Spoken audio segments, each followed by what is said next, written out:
Ha? Hello? What's this? Ano? Tayo na si Papa?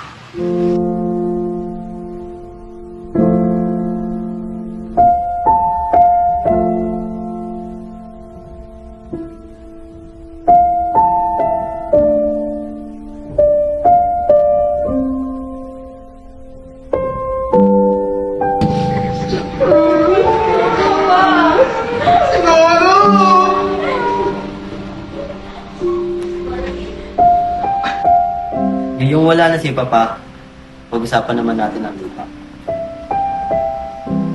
Since ako ang panganay, sa akin dapat mapunta ang lupa. Hoy, teka. Di ba ako ang paborito ni Papa? Dapat sa akin yung lupa. Nagbibiro ba kayo? Panganay? Paborito? Eh, nung mga panahon kailangan ni Papa ng tulong nyo, niwala kayo. Ako yung nandun. Mga responsable kayo.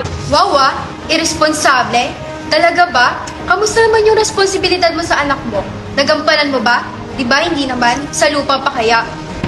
Kabata-bata mo pala, sumasagot ka na sa usapan ng matatanda. Bakit hindi mo kasi siya pinalaking bastos? Kamusta ka naman?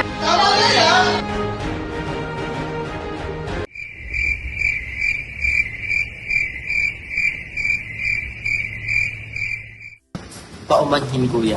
Kamusta ka na ba? Mabuti naman, sana hindi na tumaulit. Bless po, tita. No worries. Kailan po ba kayo magkakaroon ng asawa? Sa kanila mga pupunta ang lupa.